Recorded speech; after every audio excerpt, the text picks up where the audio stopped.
Hello and welcome back दोस्तों, कैसे हैं आप लोग। आई होप कि आप सभी लोग बहुत ही बढ़िया होंगे और परीक्षा की तैयारी एकदम बेहतरीन तरीके से कर रहे होंगे। दोस्तों इस वीडियो में जो है हम अध्याय 2 पुष्पी पादपों में लैंगिक जनन के बारे में बात करेंगे। ठीक है, यह चैप्टर जो है कक्षा 11 का है कि 12 का है। यह चैप्टर हमारा किस क्लास का है? क्लास 12 का है। ठीक है, क्लास 12 का है। क्लास 12 बायोलॉजी का है। बायोलॉजी यानी कि जीव विज्ञान आप में से सभी को पता है। तो यहाँ पे देखिए अध्याय 2 पुष्पी पादपों में लैंगिक जनन। आप लोग कहेंगे कि चैप्टर 1 क्यों नहीं पढ़ा रहे हैं, तो यह जो चैप्टर 1 हमारा है क्या है, जीवों में जनन है। यह जो है यूपी बोर्ड में काट दिया गया है, इसलिए अगर सिलेबस में आएगा तो इसको भी पढ़ा दिया जाएगा, जीवों में जनन को भी पढ़ा दिया जाएगा। ठीक है, लेकिन आज से जो है हम क्या स्टार्ट करें, पुष्पी पादपों में लैंगिक जनन। ठीक, तो जितना पढ़ाया जा रहा है उस पर ध्यान दीजिए और जितना पढ़ा रहे हैं उसको एकदम बढ़िया से पढ़ते हुए चलिए, जिससे कि आप परीक्षा में अच्छे से अच्छे अंक प्राप्त कर सके। तो यहाँ पे देखिए क्या, पुष्पी पादपों में लैंगिक जनन। इस चैप्टर को समझने के लिए सबसे पहले हमें इसमें क्या समझना पड़ेगा। देखिए क्या कह रहा है, पुष्पी पादपों में लैंगिक जनन ना, यहाँ पर भी लैंगिक जनन है। और लैंगिक जनन किसे कहते हैं? जब नर और मादा युग्मक आपस में मिलते हैं, जिससे क्या बनता है, भ्रूण बनता है। पहले क्या बनता है, पहले युग्मनज बनता है। युग्मनज से क्या बनता है, भ्रूण। अब भ्रूण से क्या बन जाता है, संतान बन जाता है। ये प्रक्रिया क्या कहलाती है, लैंगिक जनन कहलाती है। ठीक, तो यह हमारे किस में होता है, ये हमारे जीवों में होता है। ठीक, तो इसी प्रकार का सेम किस में होता है, पुष्पी पादपों में होता है। ठीक, किस में होता है, पुष्पी पादपों में होता है। तो अब हम देखेंगे पुष्पी पादपों में लैंगिक जनन कैसे होता है। ठीक, अब पुष्पी पादपों में लैंगिक जनन को समझने के लिए सबसे पहले हमें क्या समझना पड़ेगा, पुष्प की संरचना समझना पड़ेगा। ठीक, तो चलिए सबसे पहले हम पुष्प की संरचना को समझ लेते हैं। आप अगर चाहते हैं तो इतना नोट कर सकते हैं, इसको हम यहां से मिटा दे रहे हैं। ध्यान से एकदम देखते हुए चलिएगा, आपको एक एक टॉपिक एकदम अच्छे से समझ में आएगा। वीडियो को आप शुरू से लेकर अंत तक जरूर देखिएगा। देखिए यहाँ पे क्या है, अब क्या है पुष्पी पादपों में लैंगिक जनन। तो चलिए सबसे पहले इसकी हम संरचना को समझ लेते हैं। यहाँ पे हेडिंग डाल दीजिए, पुष्प की संरचना। क्या है हेडिंग, पुष्प की संरचना। ठीक, यहाँ पे हेडिंग डाल लीजिए सभी लोग, पुष्प की संरचना।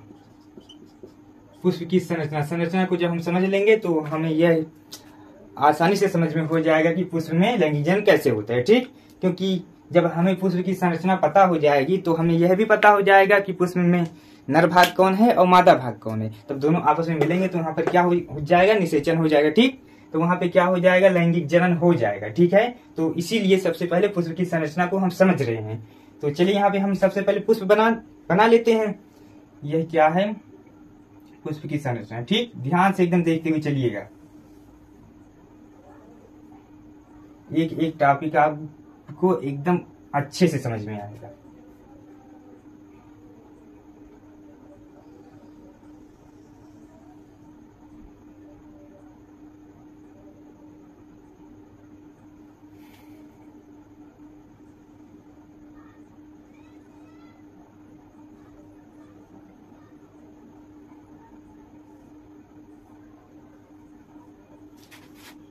देखिए ऐसे आपको भी बनाना पड़ेगा।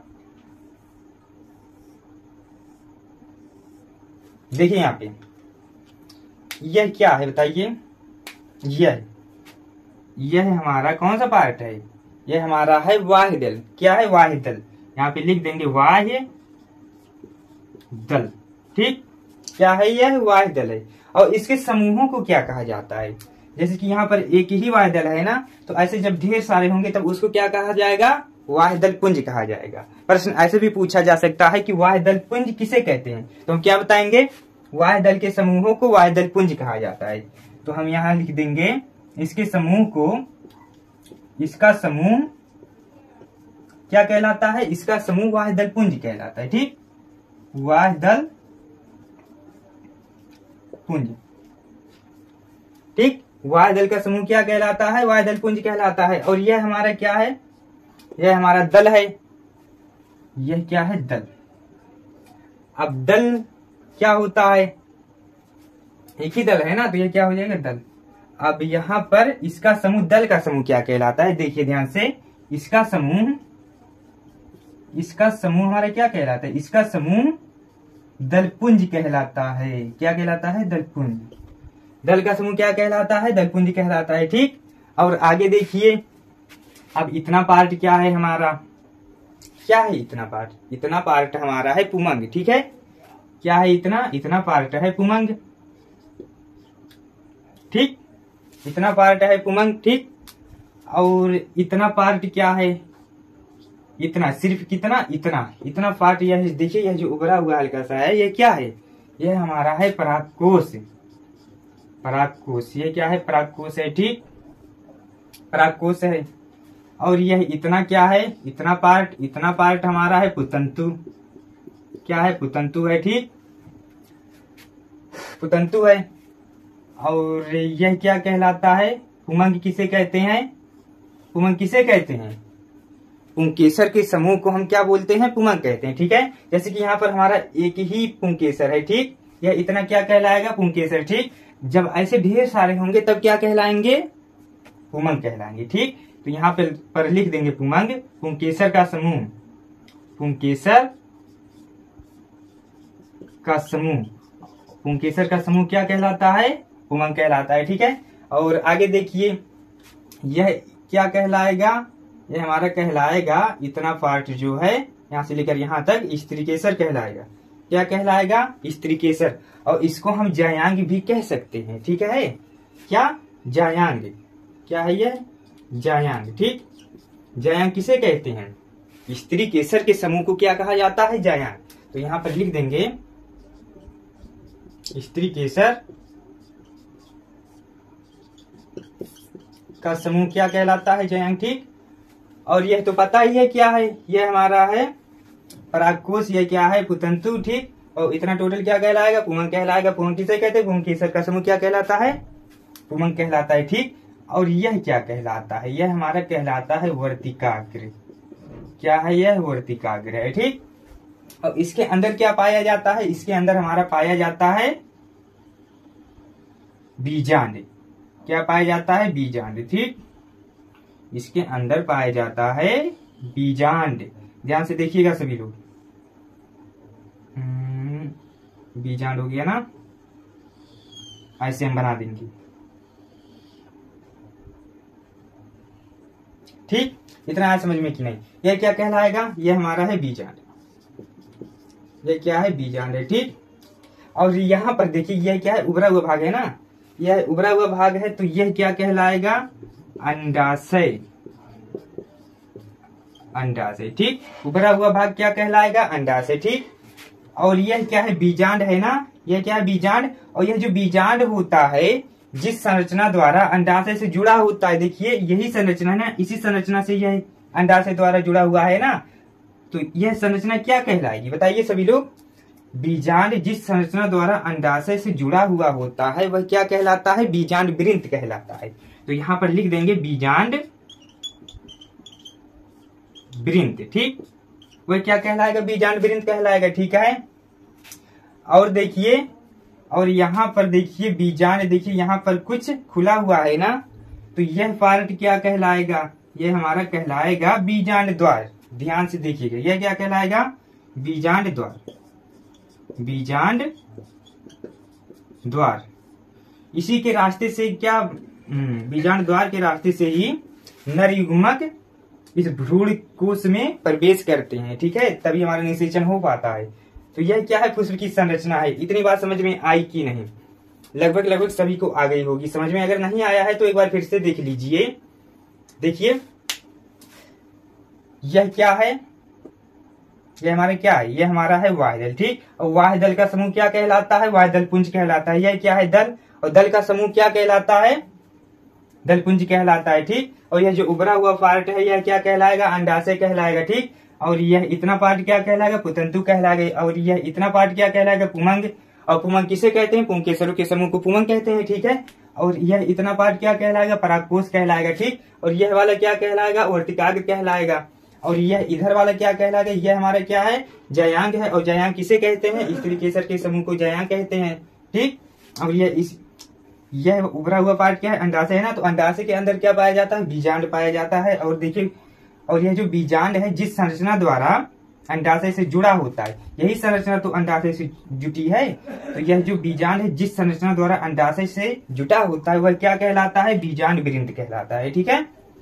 और देखिए यह बीजांड जो है यहाँ पर हल्का सा खाली है ना, तो यह भाग क्या कहलाएगा? बीजांड द्वार कहलाएगा। इसी रास्ते से नर युग्मक इसमें प्रवेश करते हैं तब जाके निषेचन होता है। ठीक है। तो आप इतना तैयार कीजिए। और देखिए यहाँ पर देखिए एक चीज और हमारा छूट रहा है, क्या है वह? देखिए एक होता है सहायक चक्र और एक क्या होता है? आवश्यक चक्र। ध्यान से देखिएगा, सहायक चक्र क्या होता है?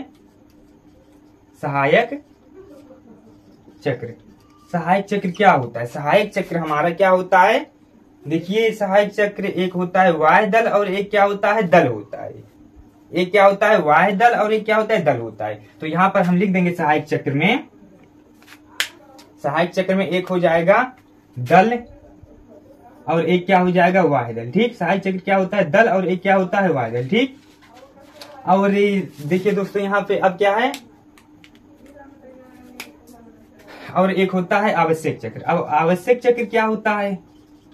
आवश्यक चक्र, आवश्यक चक्र भी देख लीजिए सभी लोग। आवश्यक चक्र वहां पर आप लोगों को पता नहीं दिख रहा है कि नहीं दिख रहा है, लेकिन देखिए यह सहायक चक्र जो होता है दल होता है और बाह्य दल होता है, लिख लीजिएगा आप लोग। ठीक है। अब आवश्यक चक्र क्या होता है? आवश्यक चक्र हमारा होता है, एक होता है पुमंग होता है और एक क्या होता है? जायांग होता है। ठीक है। पुमंग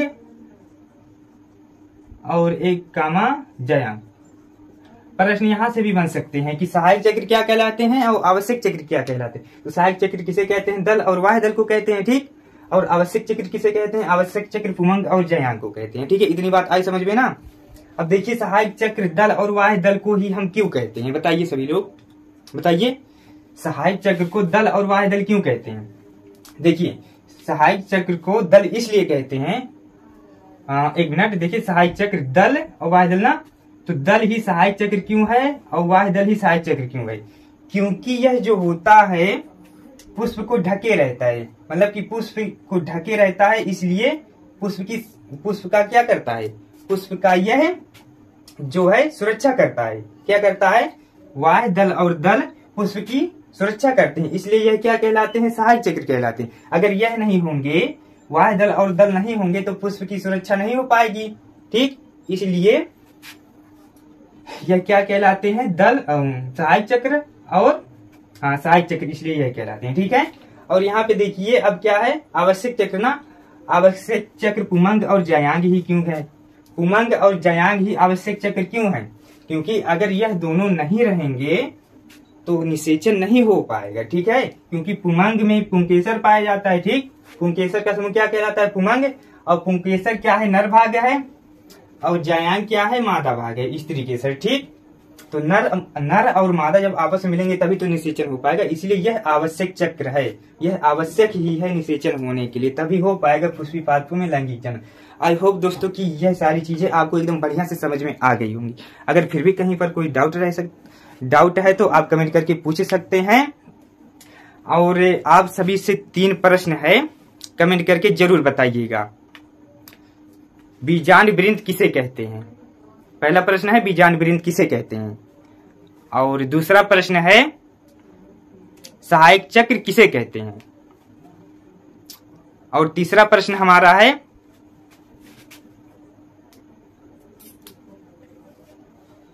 तीसरा प्रश्न है पुंकेसरों का समूह क्या कहलाता है। इन तीनों प्रश्न का आंसर आप कमेंट करके बताइएगा, और जिसका आंसर सही रहेगा उसके आंसर पे हम लाइक कर देंगे। ठीक है। तो चलिए मिलते हैं कल एक और नई वीडियो में इसी के अगले टॉपिक में। ठीक है। तब तक के लिए आप चाहे जहां पर भी हो, stay motivated, stay connected, keep growing, keep working.